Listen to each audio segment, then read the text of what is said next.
There's a truth about success that most people will spend their entire lives avoiding, not because it's hidden, not because it's complicated, but because it's uncomfortable.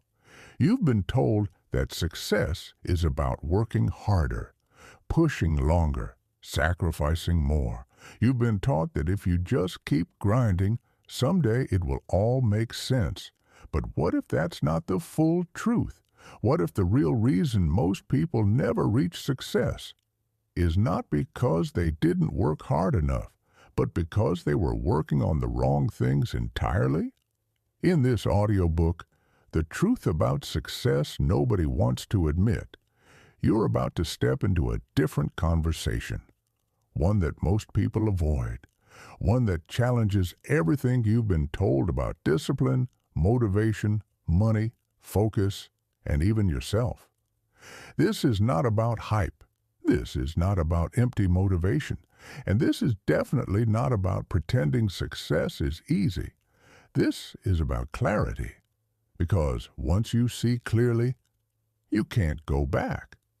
In this audiobook, you will discover why effort alone doesn't guarantee results, why discipline without direction leads to burnout, why most people stay stuck even when they're trying, and the deeper truth about how success actually forms quietly, invisibly, long before anyone notices.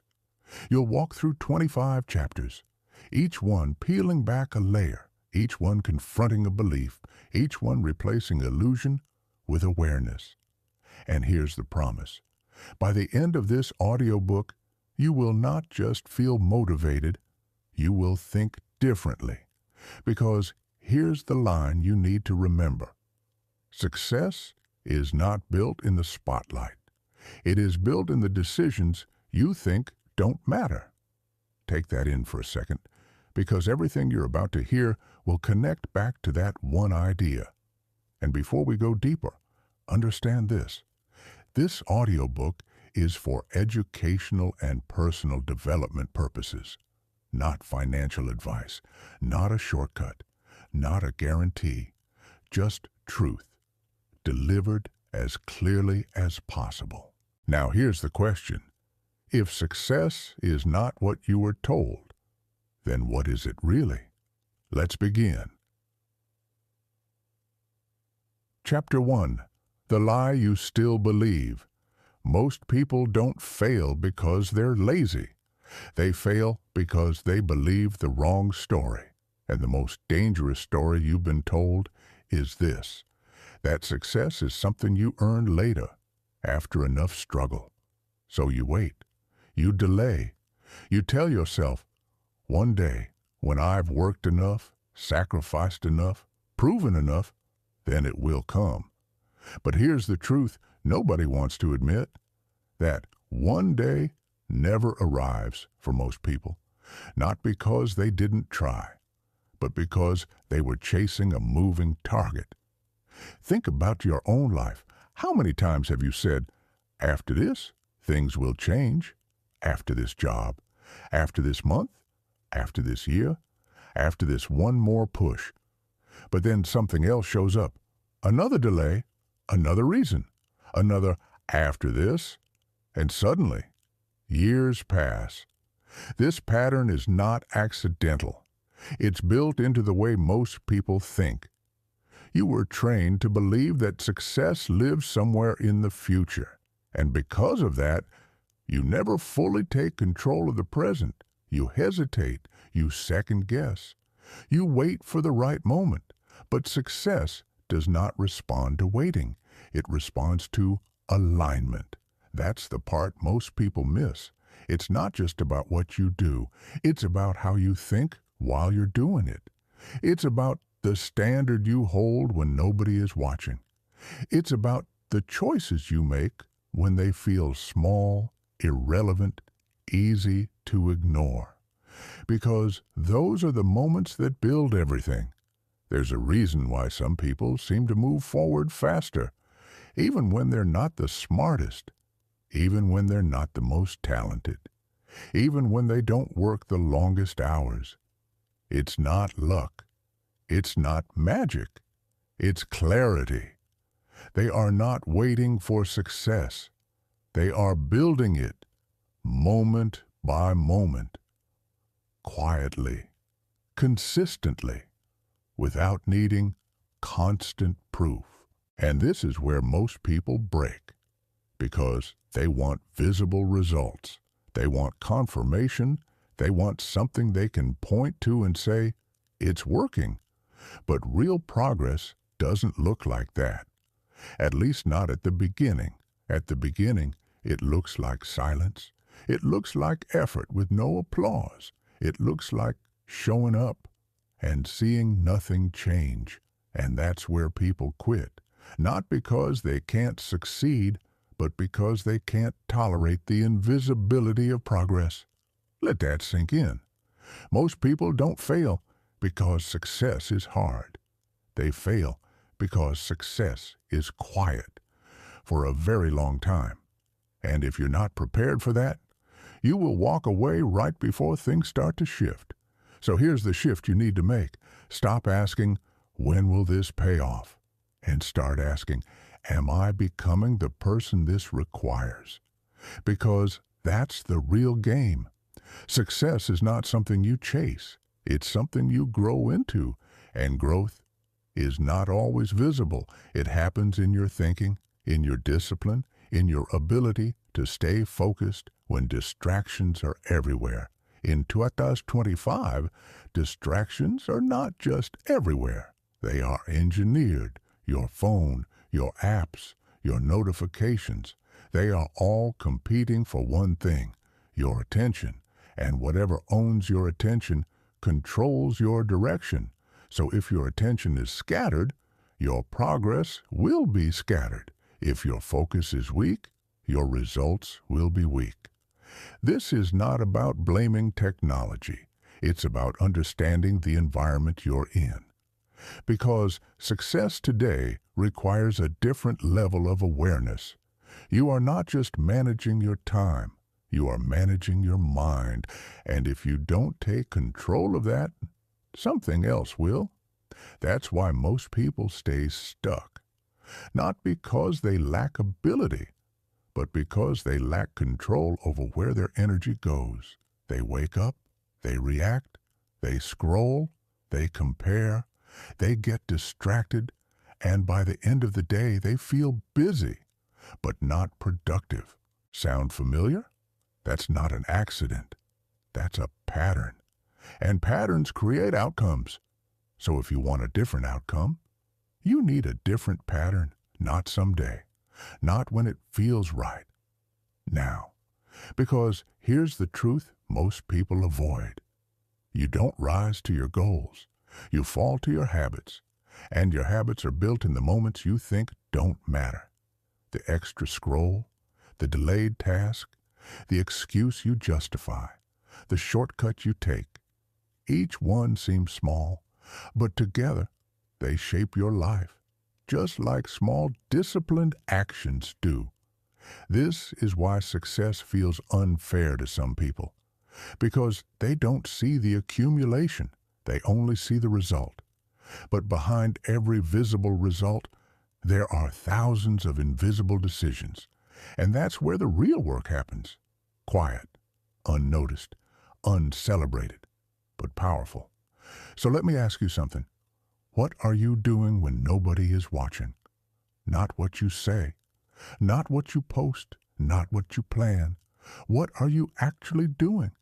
Because that answer is your future. And if that makes you uncomfortable, good. Because discomfort is where awareness begins. And awareness is where change starts. But here's the deeper truth. Once you see this, you can't unsee it. And once you realize that your daily choices are shaping everything, you start to notice something else. Something most people completely ignore. The way you think when things don't go your way. And that is where Chapter 2 begins. Dear friends, we've just started working on this channel, so we'd really appreciate your support. Please like the video and leave a few words in the comments. It'll really help us promote it. We'd be very grateful. Let's keep going. Chapter 2, Your Mind is the Real Battlefield. Most people think success is about external conditions. The job you have, the money you make, the people you know, the opportunities you're given. But what if the real battle has nothing to do with any of that? What if the real battle is happening somewhere much closer, somewhere quieter, somewhere most people never look?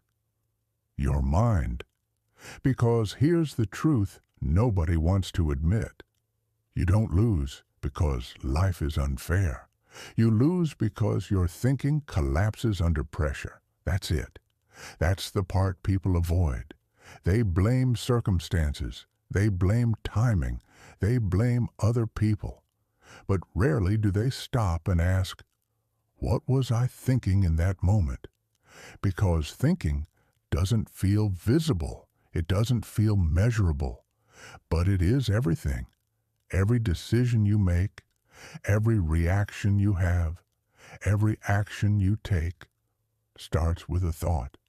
And if your thinking is weak, everything built on top of it will be unstable.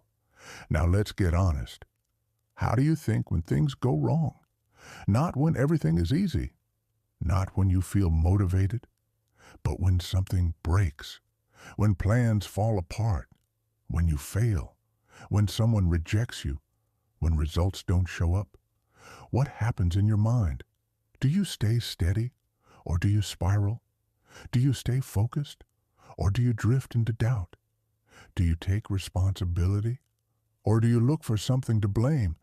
Because those moments, those exact moments, are where success is decided. Not in the big wins, not in the highlight moments, but in the quiet, uncomfortable, frustrating situations where nobody is watching. And your mind starts talking, that voice in your head, the one that says, this isn't working. Maybe this isn't for me. Maybe I should stop. That voice is not truth. It's conditioning, built over years, reinforced by fear, strengthened by every time you chose comfort over growth. And if you don't learn how to manage that voice, it will manage you. That's why some people never move forward, not because they lack ability, but because they lose the mental battle before anything external even happens. They quit internally long before they quit physically. And once you quit in your mind, everything else follows. This is why mental discipline matters more than physical effort. You can work hard, but if your thinking is unstable, you will sabotage yourself. You'll start strong, then slow down. You'll build momentum, then break it. You'll get close, then pull back, over and over again, not because you can't succeed, but because you can't sustain clarity. And clarity is everything, because when your mind is clear, you don't panic, you don't overreact, you don't get distracted by every little thing. You stay focused on what matters. And that's rare, especially now, in a world where your attention is constantly under attack. Think about it. How often do you sit in silence without reaching for your phone?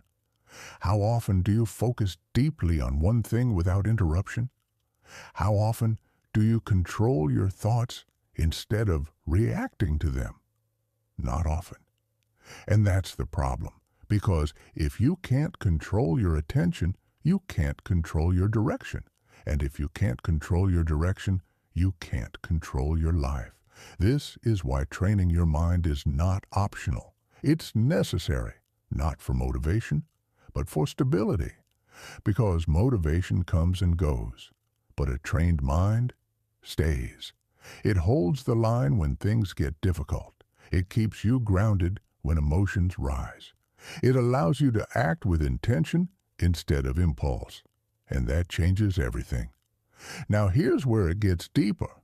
Your mind doesn't just react to reality, it creates it. Not in some abstract way, but in a very real, practical sense. The way you interpret situations shapes how you respond, and how you respond shapes what happens next. Let's say something doesn't go your way. Two people can experience the same situation and walk away with completely different outcomes. One sees failure, the other sees feedback. One feels defeated, the other adjusts and continues. Same event, different thinking, different result. So the question is, which one are you? Because your default thinking pattern is your current ceiling, and if you don't change it, you will keep repeating the same cycles, different situations, same outcome, until you finally stop and say, enough. Enough reacting, enough overthinking, enough letting emotions control decisions, enough letting doubt dictate direction. Because at some point, you have to take control, not of everything around you, but of what's happening inside you. That's where your power is, not in external control, but in internal stability. And that stability is built through awareness, through discipline, through practice, day by day, moment by moment, especially when it's hard, especially when you don't feel like it, especially when nothing seems to be working, because those are the moments that matter most. Those are the moments where you either build strength or reinforce weakness. There is no neutral. You are always training your mind. The only question is, what are you training it to do? To quit or to stay? To doubt or to trust? To react or to lead? Because every thought you entertain, every reaction you allow, every decision you make is shaping that answer. And once you understand this, you start to see something clearly. Success is not random. It is patterned, built on repeated behaviors, driven by consistent thinking, and sustained by mental discipline. Which means, if you want to change your results, you don't start with the outside world. You start here, with your mind, with your thoughts, with your awareness, because that's where everything begins. And yet, even when people understand this, even when they know they need to change, most still don't. Why? Because knowing is easy. Doing is uncomfortable. And that discomfort, that resistance, that internal friction is exactly what we're stepping into next. Because the truth about success is not just about thinking differently, it's about acting differently, even when it feels wrong. And that is where Chapter 3 begins. Chapter 3. You don't do what you know. You do what you're conditioned to do. Let's be honest for a moment. You already know a lot. You know you should wake up earlier. You know you should focus more. You know you should stop wasting time. You know you should take better care of your body. You know you should stay consistent. You know all of it. So why aren't you doing it? That question, that simple, uncomfortable question, is where most people stop. Because the answer is not what they want to hear. It's not about intelligence. It's not about access. It's not even about motivation. It's about conditioning. Because here's the truth nobody wants to admit. Knowing something does not change your life. Being conditioned to act on it does. And those are two very different things. You can read every book, watch every video, listen to every audiobook. But if your habits don't change, your life won't change. That's the gap.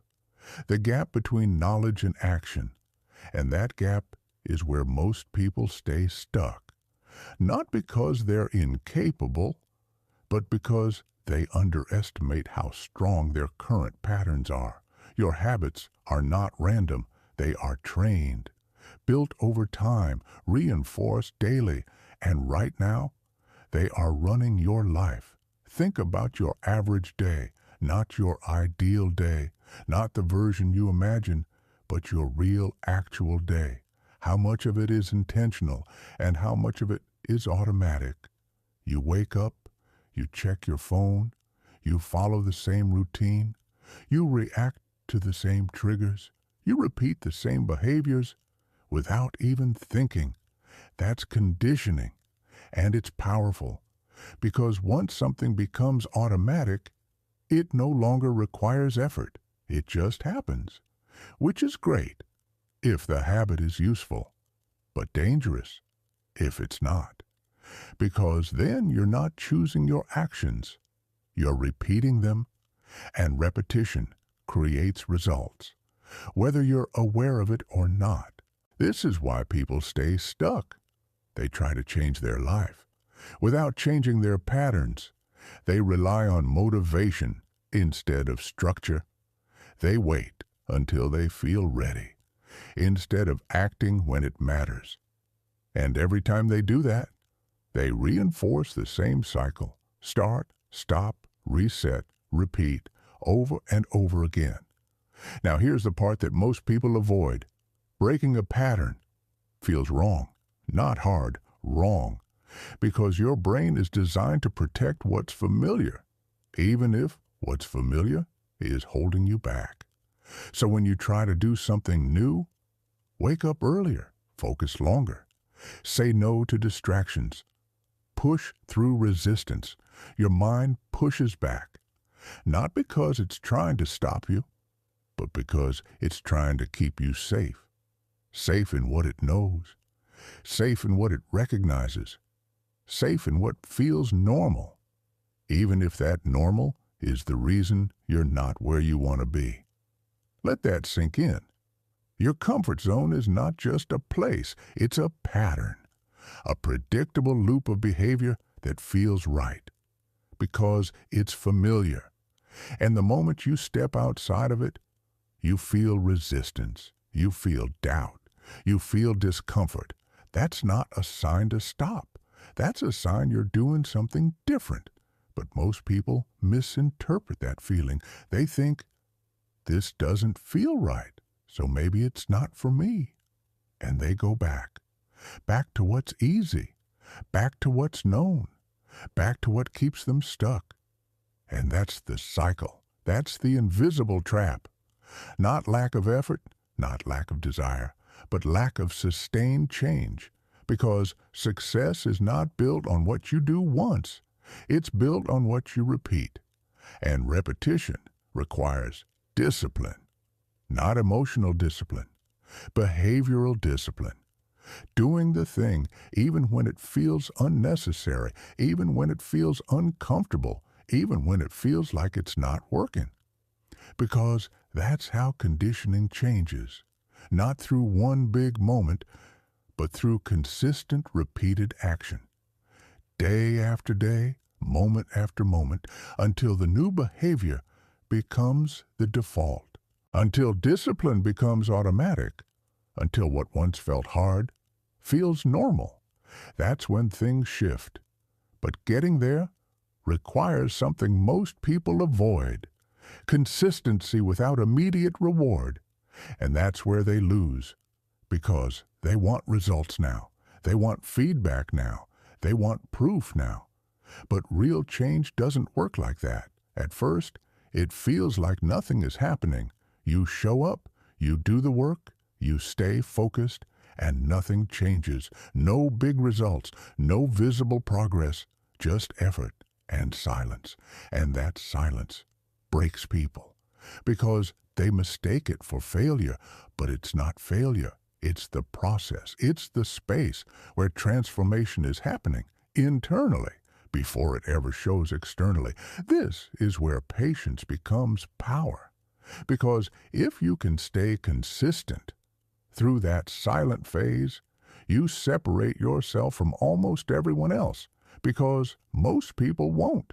They'll stop, they'll question, they'll move on to something else, and you, if you stay, if you continue, if you build the habit, you win, not instantly, but inevitably. Because success is not about doing more. It's about doing what matters long enough for it to compound. And that brings us to something deeper, something most people don't even realize is shaping their life every single day, their environment. Because you can have the right mindset, you can have the right intentions, you can even start building the right habits. But if your environment is working against you, you will always be fighting an uphill battle. And that is where Chapter 4 begins. Chapter 4. Your environment is quietly deciding your future. You think you're in control. You think your decisions are entirely yours. You think your success depends only on your discipline, your mindset, your effort. But there's something influencing you every single day. Something subtle, something constant, something most people never question. Your environment. Because here's the truth nobody wants to admit. You don't rise above your environment. You adapt to it. Slowly, quietly, without even realizing it. Look around you, your room, your workspace, your phone, your social circle, your daily routine. Everything you see, hear, and interact with is shaping your behavior every single day. And the most dangerous part is it doesn't feel like it's happening. It feels normal because you've adjusted to it. That's how influence works, not through force, but through repetition. If you wake up and the first thing you see is your phone, you're being trained to react. If your workspace is filled with distractions, you're being trained to lose focus. If the people around you lack discipline, you're being trained to lower your standards, not intentionally, not consciously, but consistently. And consistency is what creates results. So let me ask you something. Is your environment pushing you forward or pulling you back? Because it's always doing one of the two. There is no neutral environment. Every space you spend time in either supports your growth or slows it down. Now, here's where it gets uncomfortable. Most people know their environment isn't helping them, but they stay anyway. They stay in the same routines, the same conversations, the same habits, because changing your environment feels like changing your identity. It feels disruptive. It feels uncomfortable. It feels like letting go. And people resist that. They'd rather stay in a familiar environment that limits them than step into an unfamiliar one that challenges them. But that choice, that quiet decision to stay where you are, is one of the biggest reasons success never happens. Because growth requires friction. It requires pressure. It requires being in spaces that demand more from you, not less. Think about the difference. Put someone in a room where everyone is focused, disciplined, and driven, and they will rise, not instantly, but gradually, because the standard around them is higher. Now put that same person in a space filled with distractions, excuses, and low expectations, and they will drop.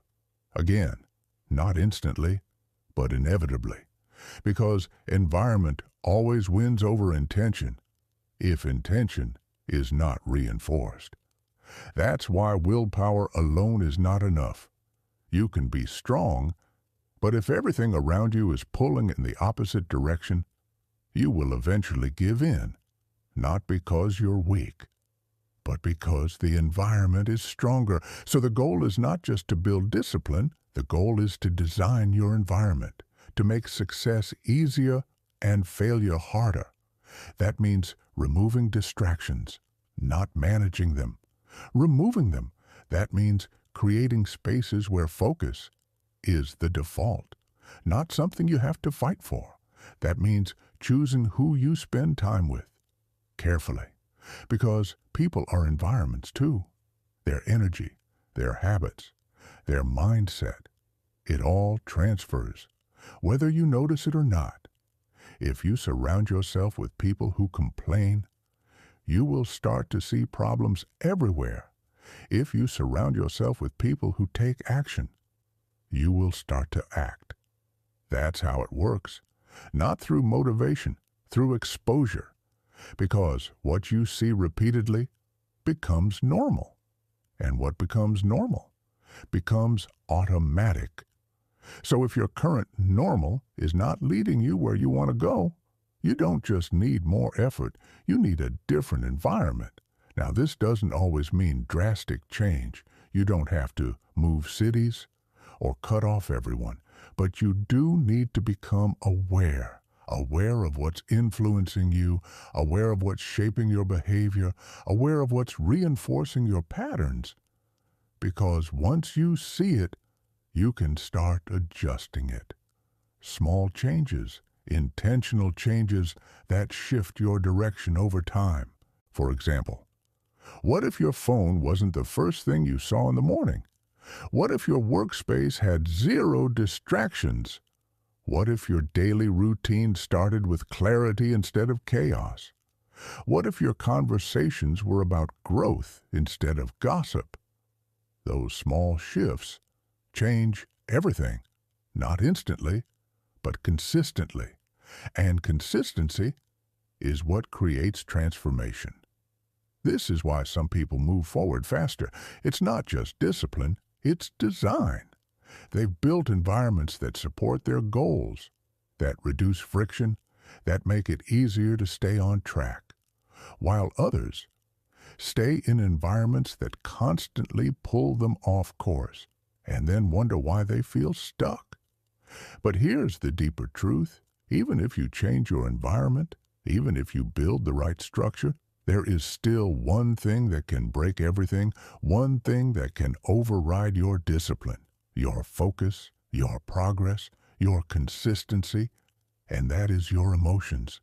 Because when emotions take over, logic disappears and decisions change, and that is where Chapter 5 begins. Dear viewer, we would really be grateful if you could share your ideas on how we can improve our videos in the comments. Thank you very much. Chapter 5. Your emotions are controlling more than you think. You can have the perfect plan, the perfect schedule, the perfect strategy.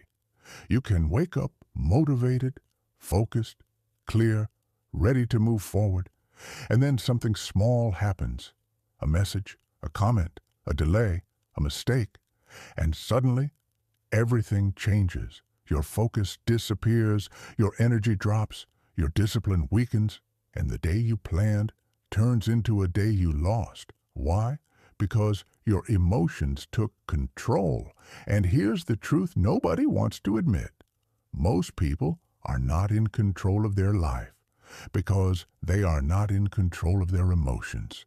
They think they are. They say they are. But their actions tell a different story. Because if your behavior changes every time your emotions change, then your emotions are leading, not you. Think about it. How many times have you planned to stay consistent, but didn't feel like it? How many times have you started something strong, but stopped when it got uncomfortable? How many times have you delayed action because you weren't in the mood? That's emotional control, or more accurately, lack of it. And it's one of the biggest reasons success never happens. Not because people don't know what to do, but because they don't do it when it matters most, when it's uncomfortable, when it's inconvenient, when it doesn't feel good, because they're waiting for the right feeling. But here's the shift. Successful people don't wait for the right feeling. They act despite the wrong one. Let that sink in, because that one idea changes everything. If you only act when you feel motivated, you will always be inconsistent, because motivation is unstable. It rises, it falls, it disappears. And if your actions depend on it, your results will too. But discipline, real discipline, is emotional independence. It's the ability to do what needs to be done, regardless of how you feel, not ignoring emotions, not suppressing them, but not letting them decide your direction. Because emotions are temporary, but decisions have long-term consequences. Now here's where it gets deeper. Emotions are not the problem. Your relationship with them is. Because most people react to emotions immediately.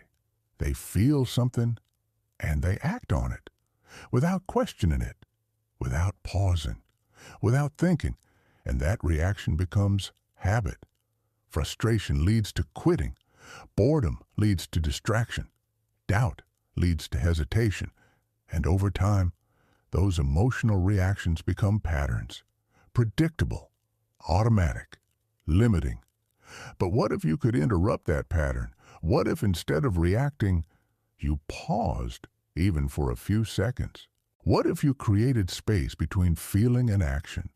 That space is where control lives, because in that space, you can choose, you can decide, do I follow this emotion or do I follow my intention? And that decision, repeated consistently, changes everything, because now you're not reacting, you're leading, and leadership starts with self-control. Now this doesn't mean it's easy. In fact, it's one of the hardest things you'll ever do, because emotions feel real, they feel urgent, they feel like they need to be acted on immediately.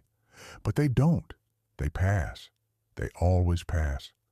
The question is, what do you do while they're there? Do you let them control you, or do you stay steady? Because that moment, that exact moment, is where your future is decided, not in the big actions, but in the small emotional decisions, the ones nobody sees, the ones nobody talks about, the ones that happen internally every single day. And here's the truth. If you can control your emotions, you can control your actions. If you can control your actions, you can control your habits. If you can control your habits, you can control your results. It all connects. But it starts here, with awareness, with noticing, with catching yourself in the moment, when frustration hits, when doubt appears, when you feel like stopping, and instead of reacting, you pause, you breathe, you remind yourself, this is temporary. This feeling will pass. I don't need to act on this. And then you continue, not perfectly, but intentionally. That's how emotional discipline is built, not in theory, but in practice, moment by moment, day by day, until it becomes natural, until you stop being controlled and start being in control. Because at the end of the day, success is not about avoiding difficulty. It's about handling it differently, and the people who win are not the ones who feel the best. They're the ones who act the strongest, even when they don't feel like it. Now, here's where it gets even more uncomfortable, even if you master your emotions, even if you build discipline, even if you create the right environment. There is still one hidden factor that can destroy everything, one silent habit that keeps people stuck for years, without them even realizing it, overthinking, because sometimes the biggest obstacle is not action, it's hesitation, and that is where Chapter 6 begins. Chapter 6, Overthinking is quietly killing your progress. You don't have a lack of ideas, you don't have a lack of information, you don't even have a lack of opportunity. What you have is hesitation, and hesitation, repeated over time, becomes a habit, a silent one, a dangerous one, because here's the truth nobody wants to admit. Most people are not stuck because they don't know what to do. They're stuck because they keep thinking instead of doing. Overthinking feels productive. It feels responsible. It feels like you're preparing, analyzing, planning, but in reality, it's often just fear in disguise. Fear of making the wrong decision, fear of failing, fear of being judged, fear of not being ready. So instead of acting, you think. You replay scenarios, you imagine outcomes, you wait for certainty. But certainty never comes. And while you're waiting, time moves, opportunities pass, momentum fades, and nothing changes. That's the cost of overthinking, not just delay, but stagnation. Now let's be clear, thinking is important, clarity matters, planning has value, but there's a line, a very thin line, between thinking that moves you forward and thinking that keeps you stuck. And most people cross that line without realizing it, because overthinking doesn't feel like avoidance. It feels like preparation. But here's how you know the difference. If your thinking leads to action, it's useful. If your thinking delays action, it's a problem. Simple, but not easy to admit. Because overthinking gives you a sense of control. It makes you feel like you're doing something without actually risking anything. No failure, no rejection, no discomfort, just safe, endless analysis. But success does not come from safety. It comes from movement, from decisions, from action, even imperfect action, especially imperfect action. Because here's something most people don't understand.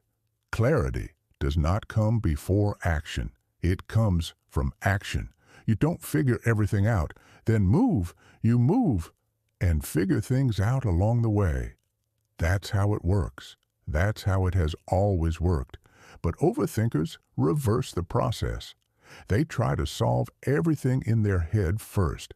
They want guarantees. They want perfect timing. They want to eliminate risk. And in doing that, they eliminate progress. Because there is no perfect decision. There is no perfect moment. There is no path without uncertainty. So if you wait for those things, you will wait forever. Now here's the deeper issue. Overthinking is not just about decisions. It's about identity. Because when you overthink, you reinforce a certain version of yourself. Someone who hesitates. Someone who doubts. Someone who doesn't trust their own judgment. And the more you repeat that pattern, the stronger it becomes, until it feels like that's just who you are. I'm just someone who thinks a lot.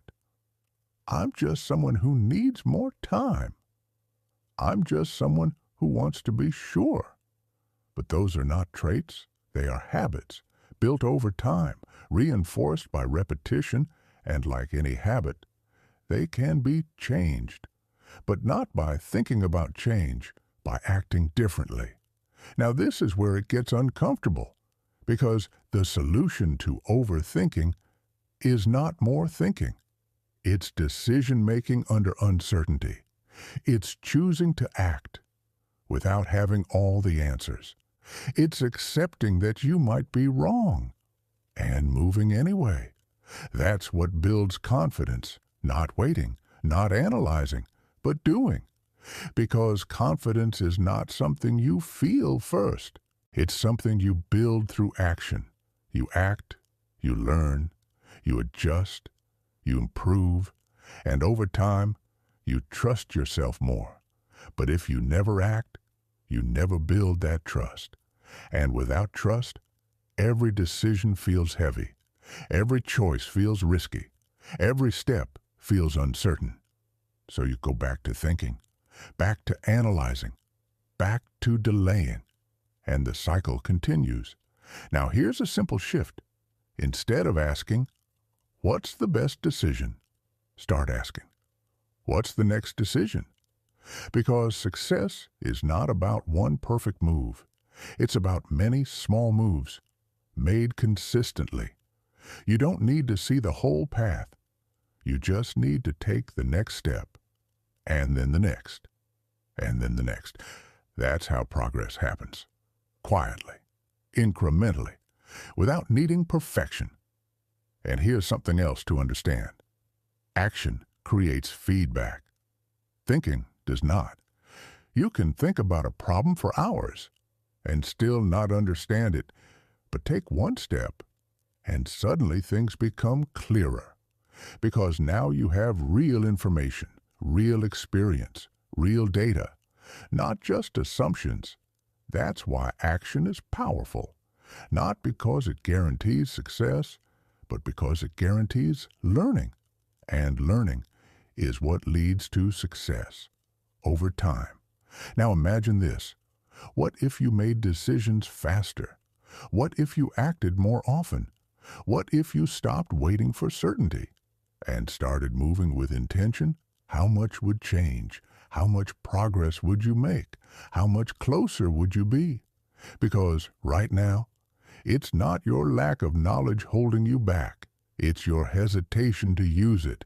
And once you break that pattern, once you start acting, even when it feels uncomfortable, everything shifts. Your confidence grows. Your clarity improves. Your momentum builds. And momentum is everything.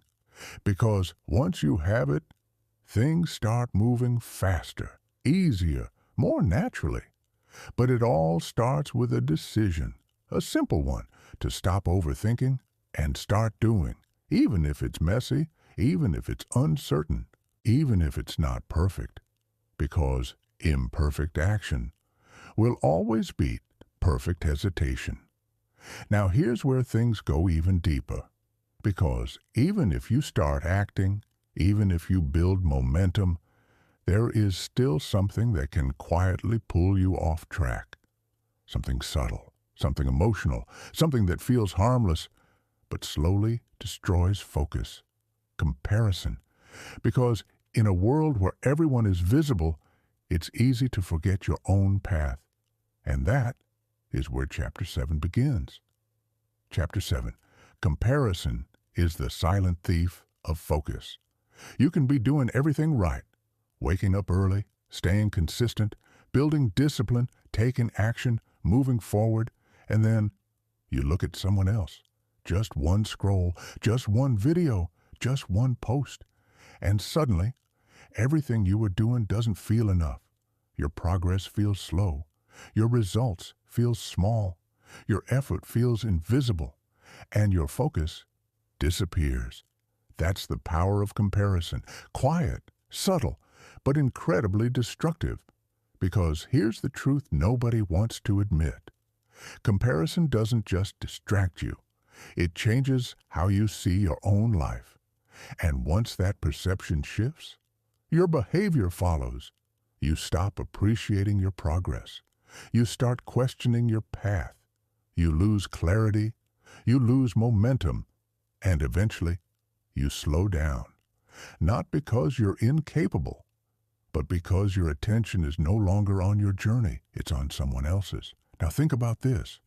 You are comparing your real life to someone else's highlight, their best moments, their curated success, their visible wins, without seeing their struggles, their failures, their doubts, their behind-the-scenes reality. And then you judge yourself based on that incomplete picture. That's not fair. But more importantly, it's not useful, because comparison does not help you grow. It pulls you out of your lane. And once you're out of your lane, you lose direction. You start chasing what looks good instead of what actually matters. You start changing your strategy, not because it's wrong, but because someone else is doing something different. And that's where people get lost. They stop building and start chasing. They stop focusing and start reacting. They stop progressing and start comparing over and over again. Now here's the deeper issue. Comparison creates emotional instability, because every time you see someone ahead of you, you feel behind.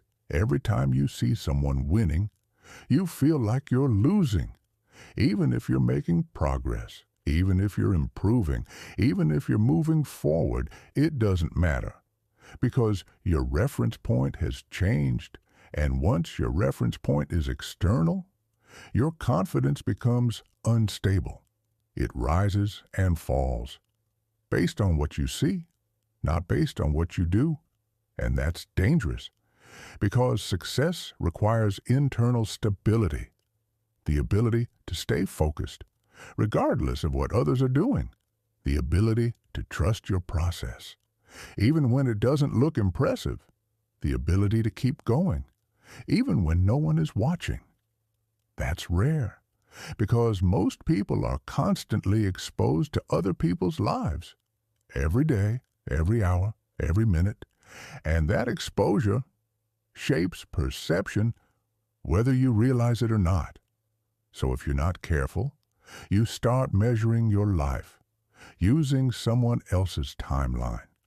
And timelines are different, paths are different, starting points are different, opportunities are different, everything's different. So why compare? Because it's easy, because it's automatic, because it's everywhere. But easy doesn't mean useful, and automatic doesn't mean correct. Now here's the shift you need to make. Instead of comparing outcomes, compare effort, compare consistency, compare discipline, but not with others, with yourself. Who were you last week, last month, last year? Are you stronger, more focused, more disciplined, more aware? That's the only comparison that matters, because that's the only one you can control. Everything else is noise, and noise kills focus. Now, let's go deeper. Comparison doesn't just affect how you see yourself. It affects what you do next. Because when you feel behind, you rush. You make impulsive decisions. You chase shortcuts. You abandon your plan. And in doing that, you lose the very thing that creates success: consistency. Because success is not built on speed. It's built on direction. Moving fast in the wrong direction doesn't help. Moving steadily in the right direction does.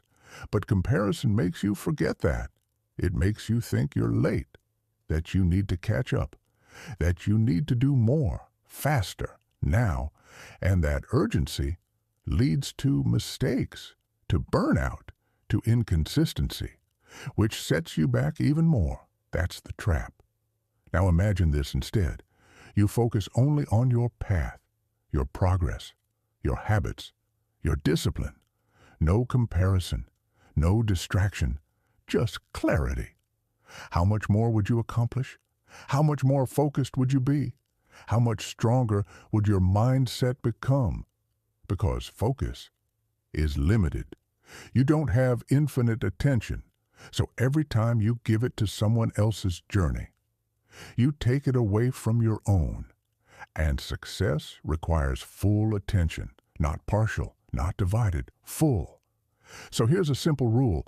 The moment you notice yourself comparing, pause. Bring your attention back. Remind yourself, this is not my path. This is not my timeline. My only job is to improve. And then continue.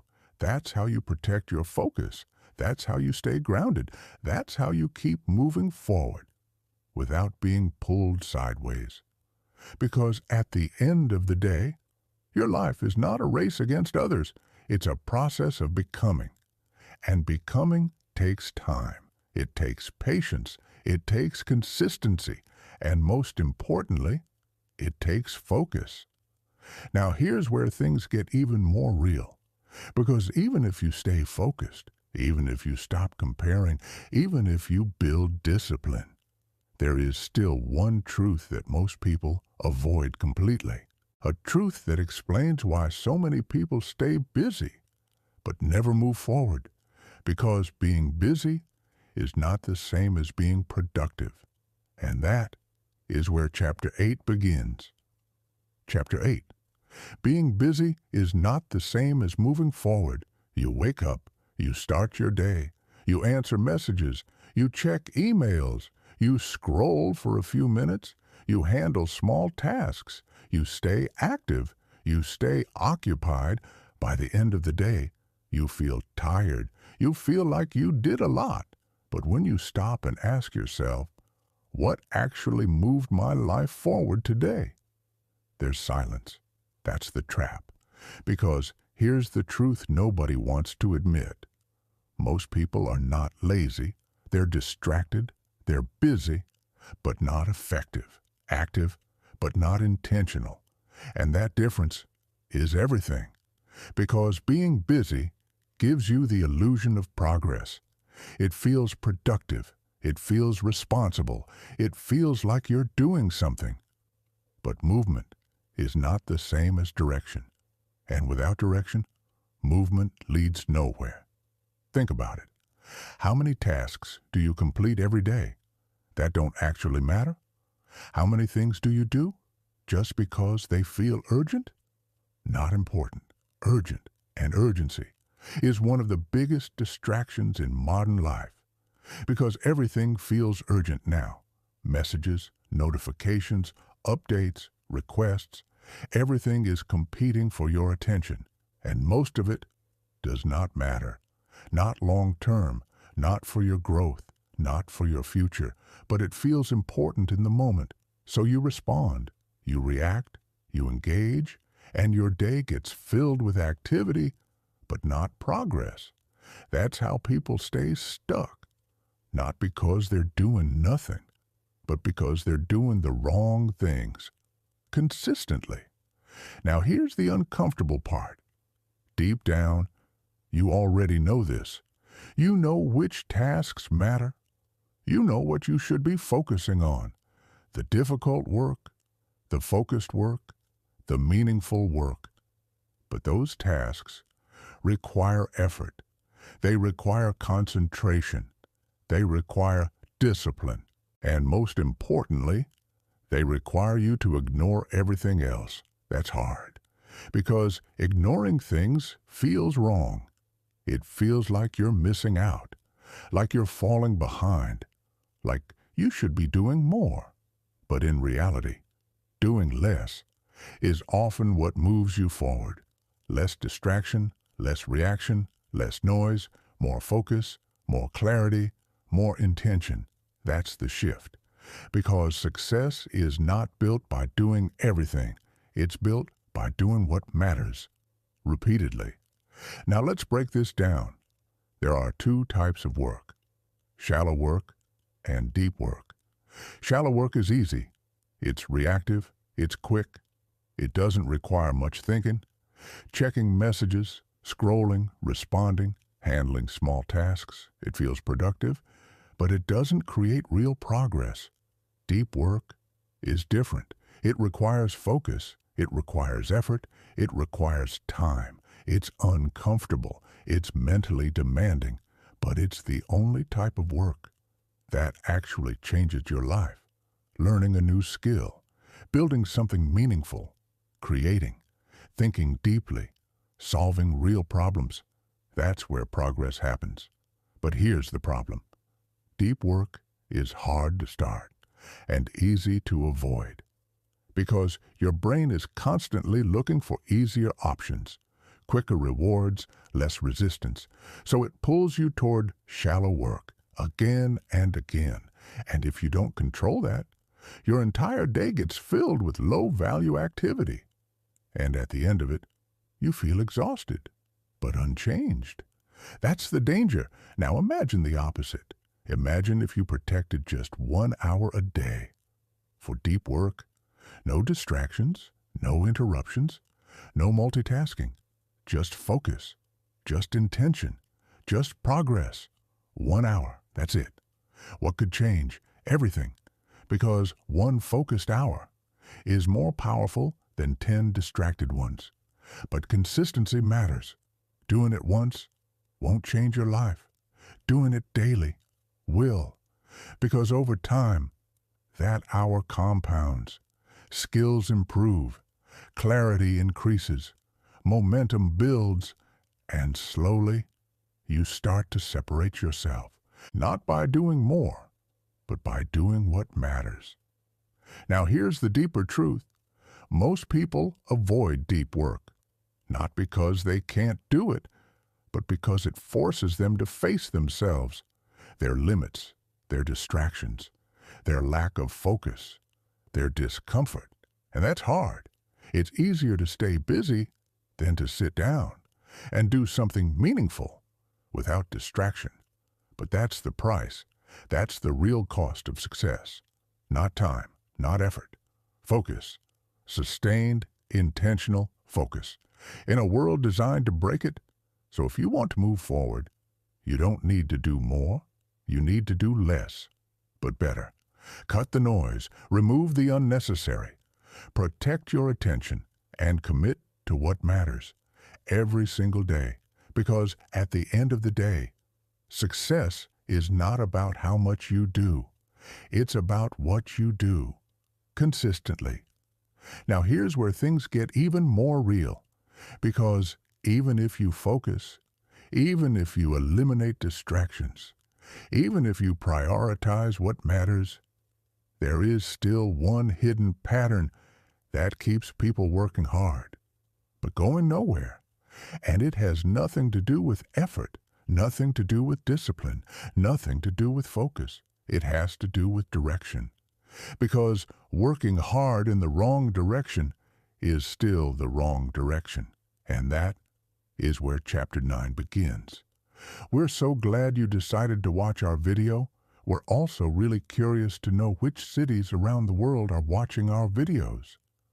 Could you let us know which city, or at least which country, you're from? We always read every comment under our videos carefully. Thank you. Chapter 9. Working hard in the wrong direction will still keep you stuck. You can wake up early, you can stay disciplined, you can push yourself every day, you can grind, you can sacrifice, you can give everything you have, and still go nowhere. That's the part nobody wants to admit. Because effort feels like progress. It feels like you're doing the right thing. It feels like you deserve results. But here's the truth. Effort without direction is just energy wasted. And a lot of people are tired, not because success is hard, but because they're running in circles. Now think about this. If you were climbing a ladder, and after years of effort, you realized it was leaning against the wrong wall, would the effort matter? Would the time matter? Would the sacrifice matter? No, because direction determines destination, not effort. And that's where most people go wrong. They focus on how hard they're working instead of asking if they're working on the right things. Because asking that question is uncomfortable. It forces you to rethink, to reevaluate, to admit that maybe, just maybe, you've been investing your time in the wrong direction. And people avoid that. They keep going. They keep pushing. They keep telling themselves it will pay off eventually. But eventually is not a strategy. It's a hope. And hope without clarity leads to frustration. Now here's the deeper issue. Most people don't choose their direction consciously. They inherit it from their environment, from expectations, from what they see others doing, from what seems safe, from what seems normal, and then they commit to it without questioning it. They build a routine, they build habits, they build consistency. But if the foundation is wrong, everything built on top of it leads nowhere. That's why you see people who work for years and feel stuck, not because they didn't try, but because they didn't stop and ask, is this actually leading me where I want to go? And that question changes everything, because once you ask it honestly, you start to see things differently. You start to notice patterns. You start to realize some of what you're doing doesn't matter. Some of your effort is misplaced. Some of your time is being invested in things that don't align with your real goals. And that realization can feel heavy because it means change. It means letting go. It means adjusting direction. And that's not easy because when you've invested time into something, it's hard to walk away, even if you know it's not right. That's called attachment. Attachment to effort. Attachment to identity. Attachment to what you've already built. But here's the truth. Holding on to the wrong direction just because you've invested time will cost you even more time. And time is the one thing you don't get back. So the real question is not, how hard am I working? It's, is this taking me where I actually want to go? And to answer that, you need clarity, not surface-level clarity, deep clarity. Clarity about what matters to you, not what looks good, not what sounds impressive, not what others expect, but what actually aligns with your values, your goals, your vision, because success without alignment feels empty. You can achieve things and still feel lost, still feel unfulfilled, still feel like something is missing, and that's because direction matters more than outcome.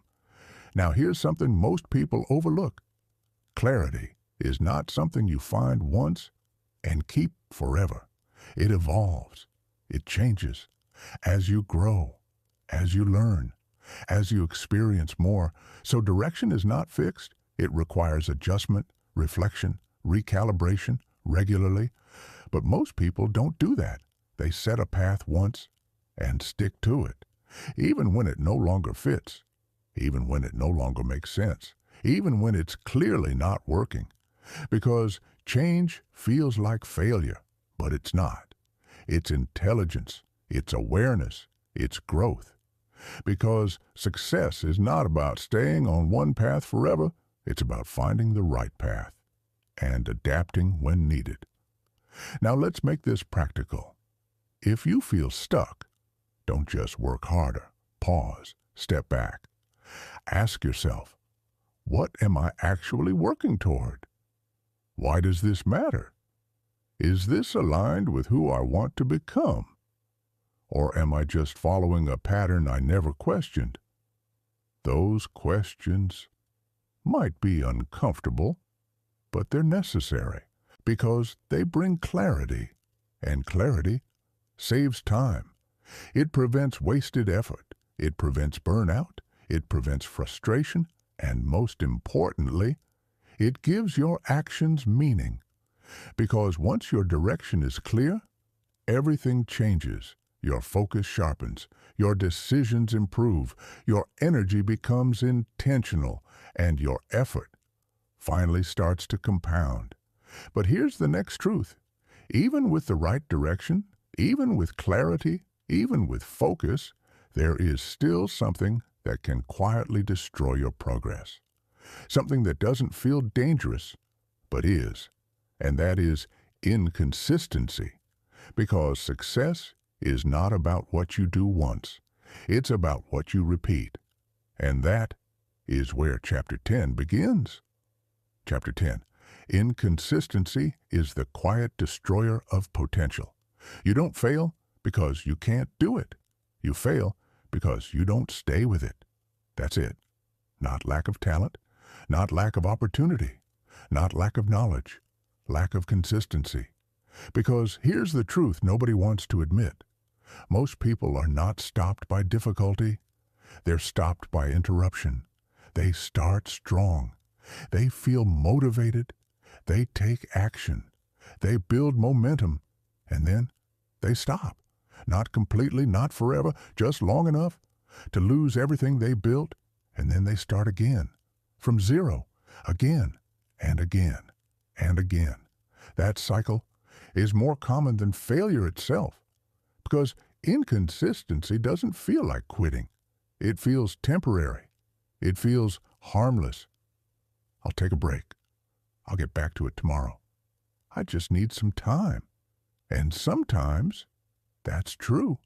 But most of the time, that break turns into a pattern, and that pattern becomes your reality. Because success does not reward intensity. It rewards consistency. Let that sink in. You don't need to be perfect. You don't need to be extreme. You don't need to do everything at once.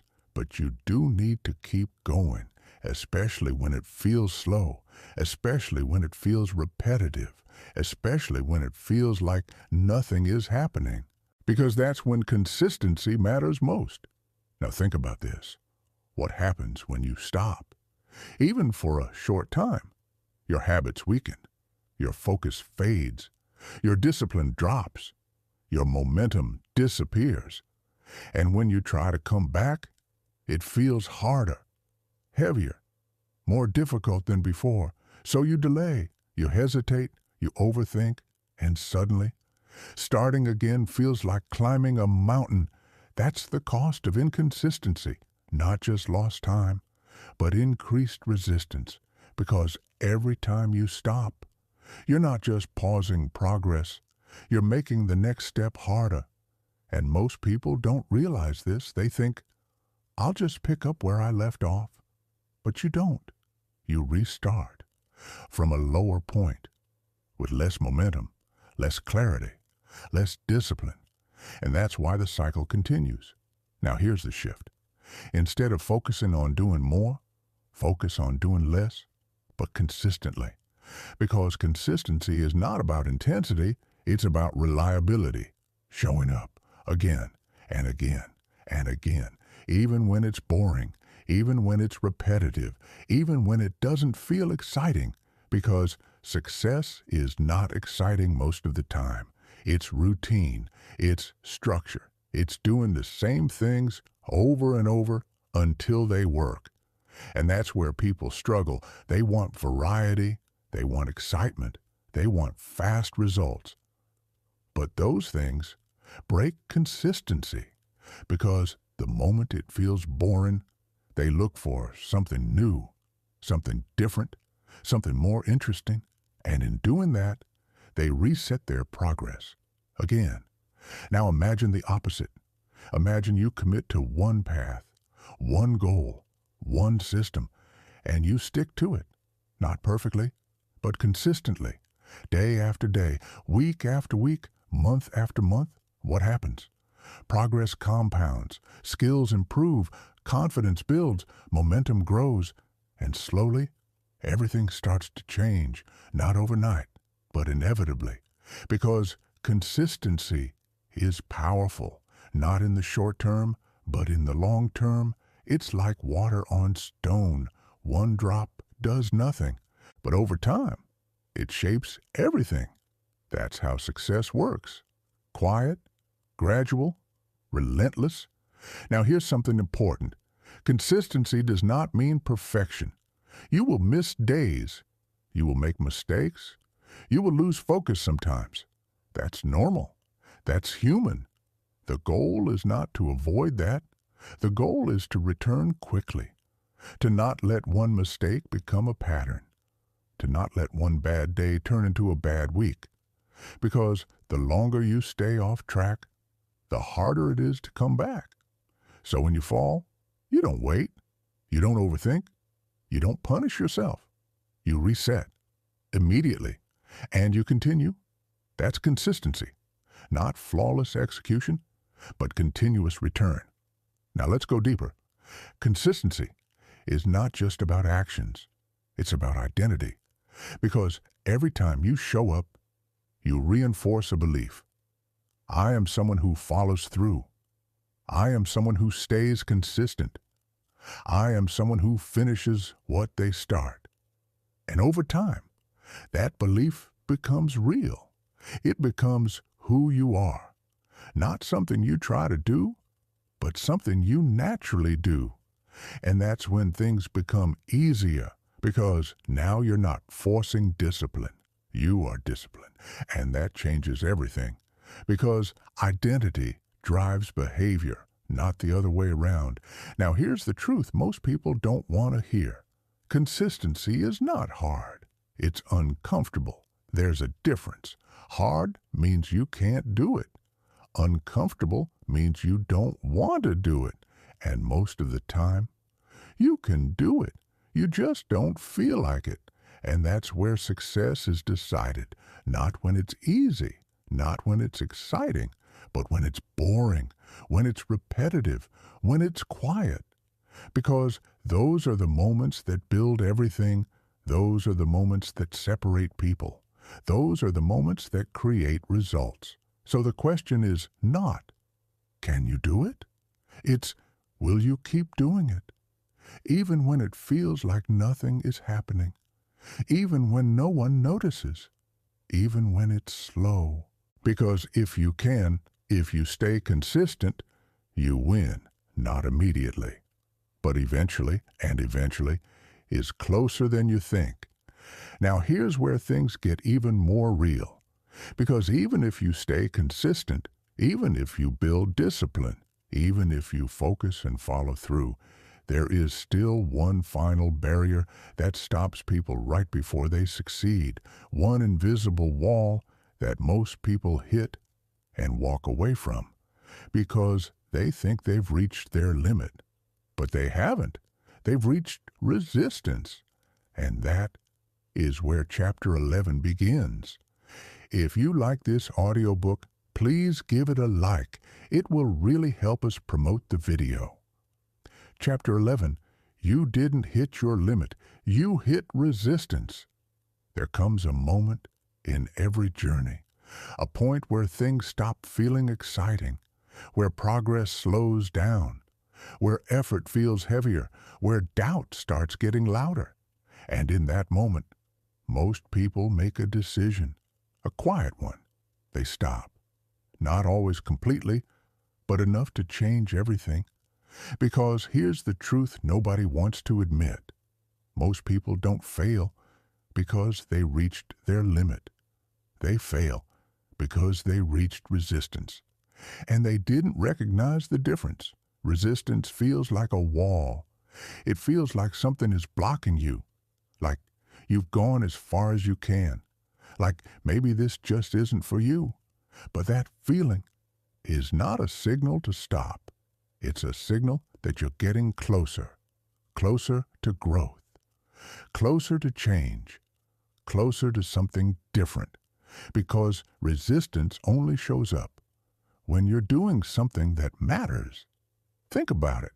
You don't feel resistance when you're scrolling. You don't feel resistance when you're avoiding work.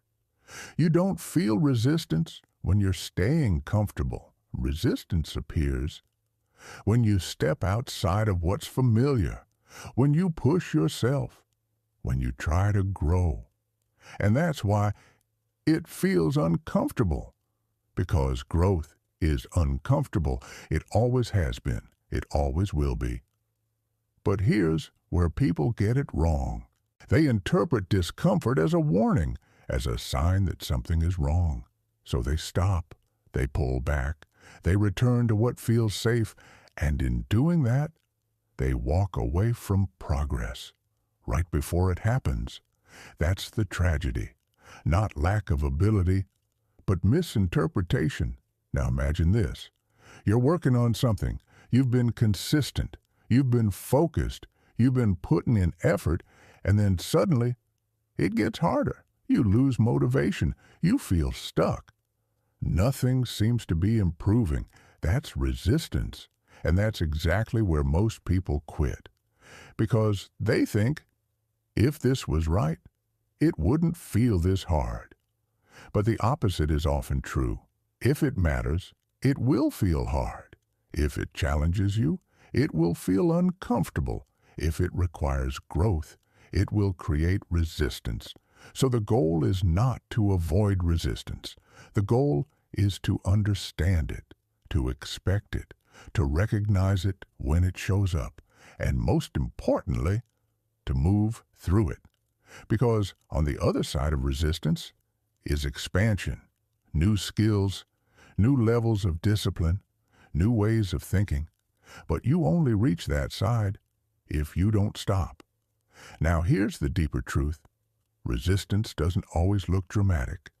Sometimes it's subtle.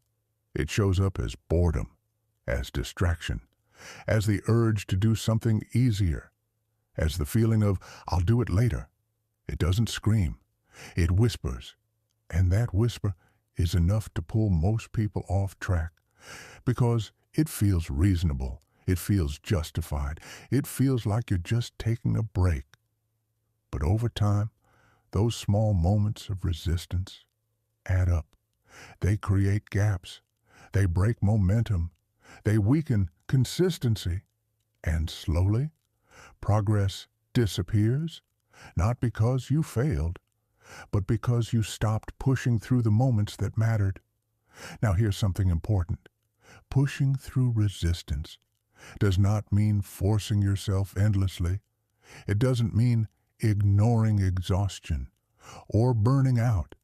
It means staying engaged, staying present, continuing to move forward, even if it's at a slower pace, because progress does not require speed. It requires continuity. Even small steps, taken consistently, break resistance. Now think about your own life. Where have you felt resistance recently? What have you been avoiding? What have you been delaying? What feels harder than it should? That's your signal not to stop, but to lean in, because that's where growth is waiting. And here's the key.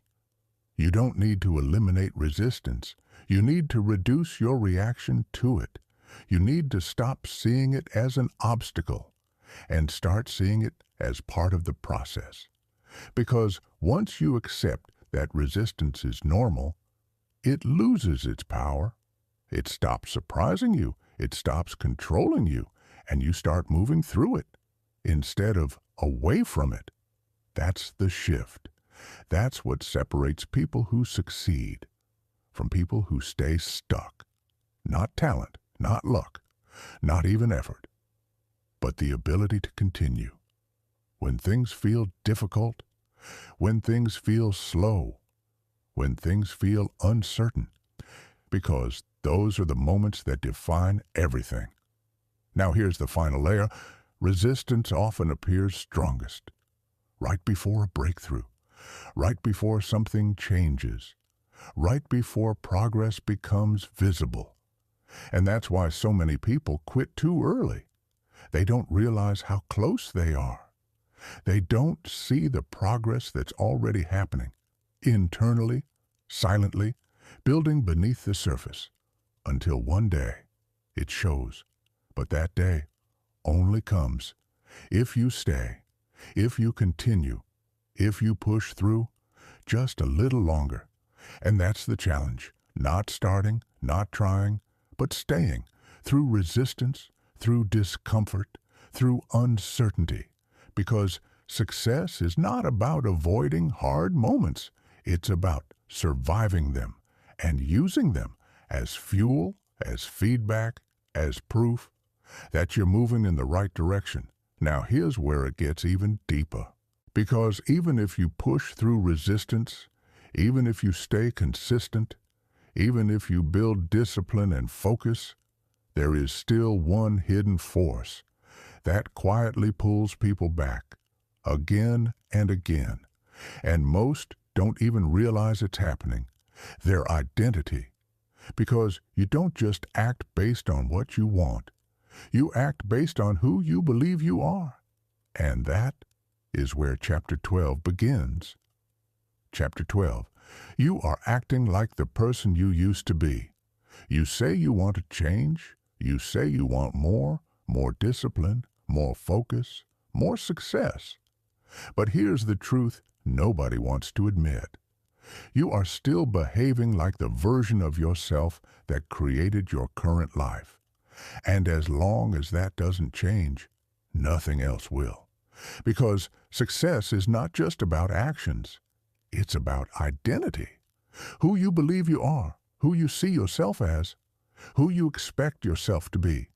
That belief, runs deeper than motivation, deeper than discipline, deeper than effort.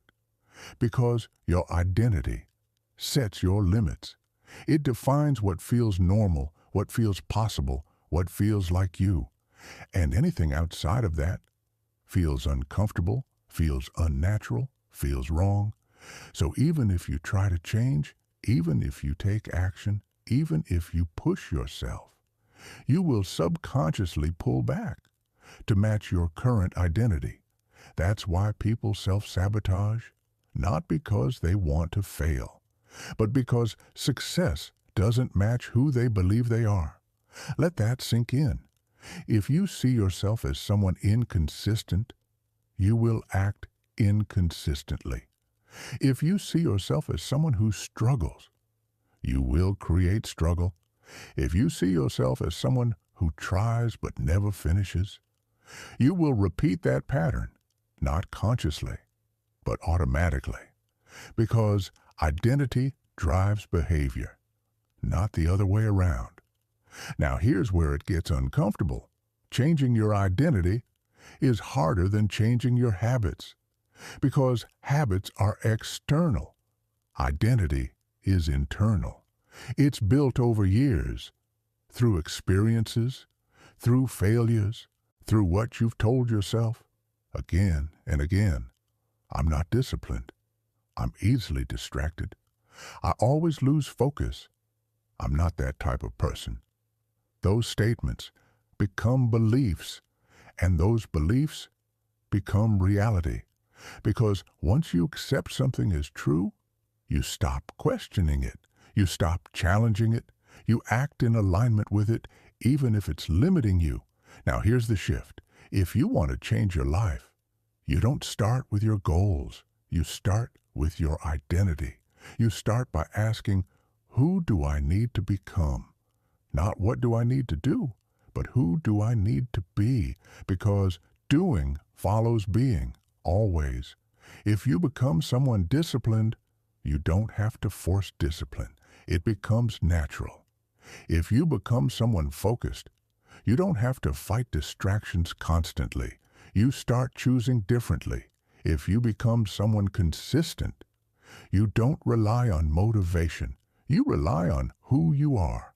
That's the difference. Now here's the key. You don't change your identity overnight.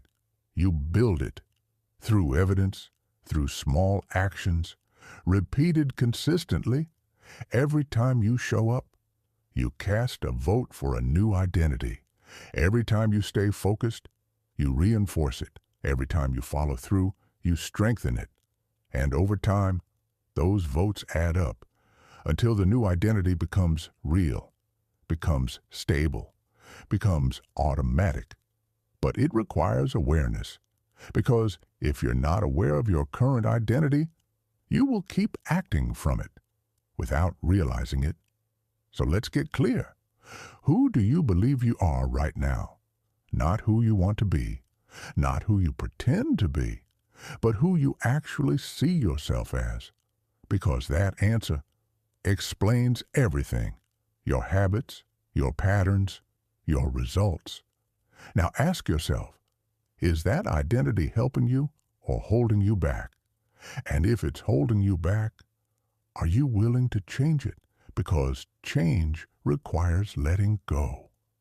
Letting go of old beliefs, old labels, old stories about yourself. And that's not easy, because those stories feel familiar. They feel safe, even if they're limiting. But here's the truth. You cannot build a new life with an old identity.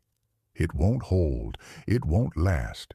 You will always return to what feels like you. So the goal is not just to act differently. It's to become different, step by step, moment by moment, choice by choice, until the new version of you is no longer something you're trying to be. It's simply who you are. Now here's where it gets even deeper, because once your identity starts to change, your standards change. And standards are what truly define success, because you don't rise to what you want. you fall to what you tolerate. And that is where Chapter 13 begins. Chapter 13. Your standards are quietly setting your ceiling. You say you want more success, more discipline, more results. But here's the truth nobody wants to admit. You are already living at the level of your standards, not your goals, not your intentions, your standards. Because goals are what you want. Standards are what you accept. And what you accept becomes your reality every single time. Think about it. If you say you want to be disciplined, but you allow yourself to quit when it gets uncomfortable, your standard is not discipline, it's convenience. If you say you want to be focused, but you allow distractions to interrupt you constantly, your standard is not focus, it's reaction. If you say you want success, but you tolerate inconsistency, your standard is not success. It's instability, and that's where the gap is, not between effort and results, but between what you say you want and what you actually allow. Because at the end of the day, you don't get what you aim for. You get what you tolerate. Let that sit with you, because it explains everything. Why you stop, why you delay, why you break your own commitments, why you stay in patterns that don't serve you. It's not because you don't want better. It's because your standards are still set at your current level, and until those standards change, nothing else will. Now here's where it gets uncomfortable. Raising your standards means raising your expectations of yourself. Not in a motivational way, but in a practical, everyday way. It means deciding, this is no longer acceptable. This is no longer who I am. This is no longer how I operate. And then living by that decision, consistently, even when it's inconvenient, even when it's uncomfortable, even when no one is watching. Because standards are not proven in public. They are proven in private, in the small moments, the unnoticed decisions, the choices you make when it would be easier to do less. That's where your real standard shows, not in what you say, but in what you do. Now here's the key. Standards are not about perfection. They're about consistency. They're about what you do, even on your worst days. Because anyone can perform when they feel good. Anyone can stay focused when it's easy. Anyone can be disciplined when they're motivated. But your standard is revealed when none of that is there. When you're tired, when you're distracted, when you don't feel like it. What do you do then? Do you lower the bar or do you hold it? Because that answer defines everything. Now let's go deeper. Most people set low standards without realizing it. They tell themselves, it's okay, I'll do it tomorrow. It's not a big deal, just this once. And those small exceptions become patterns, and those patterns become identity, and that identity becomes their life.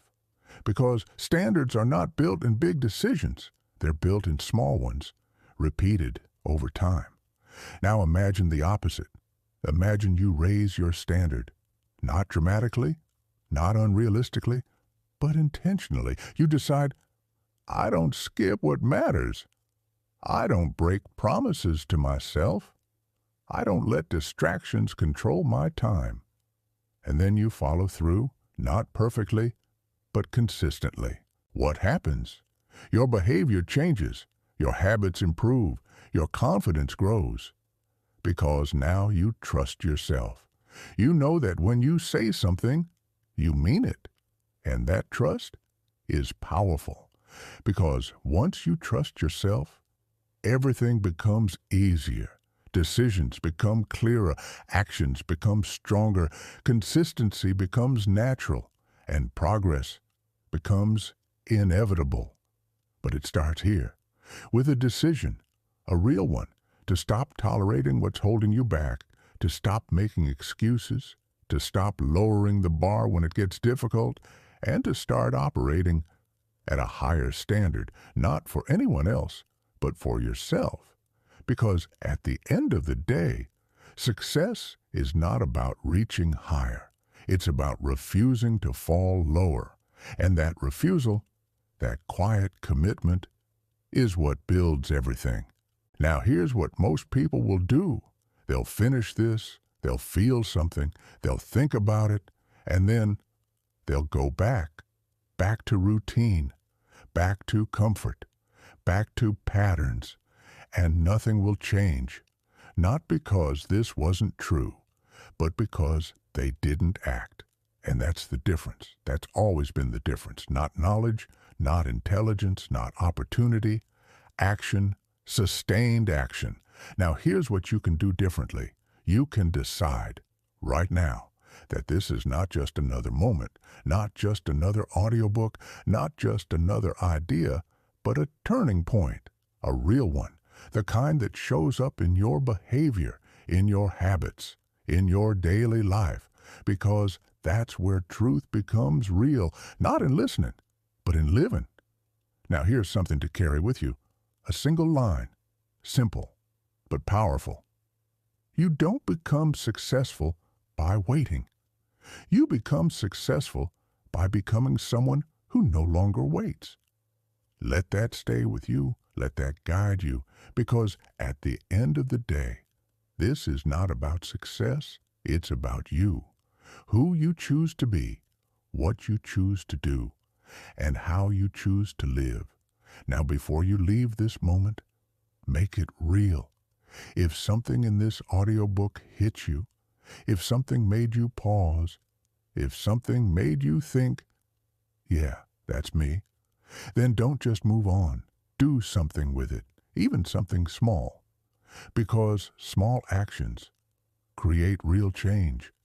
And if this message resonated with you, take a second. Not for validation, but for commitment. Hit like as a promise to yourself that you're not going back to old patterns. Drop a comment and write one thing you're changing starting today, not 10. 1. Make it clear, make it real. And if you want to stay consistent, surround yourself with reminders like this. Subscribe not for content, but for accountability. Because staying on track requires reinforcement. And if you know someone who's stuck in that same cycle, share this with them, not to convince them, but to give them a chance to see what you just saw. Because sometimes one moment of clarity can change everything. Now this is where it ends. But for you, this is where it begins. No more waiting, no more thinking, no more excuses. Just action, just consistency, just growth. Because the truth about success is not something you hear. It's something you live. And starting now, you live it, one decision at a time.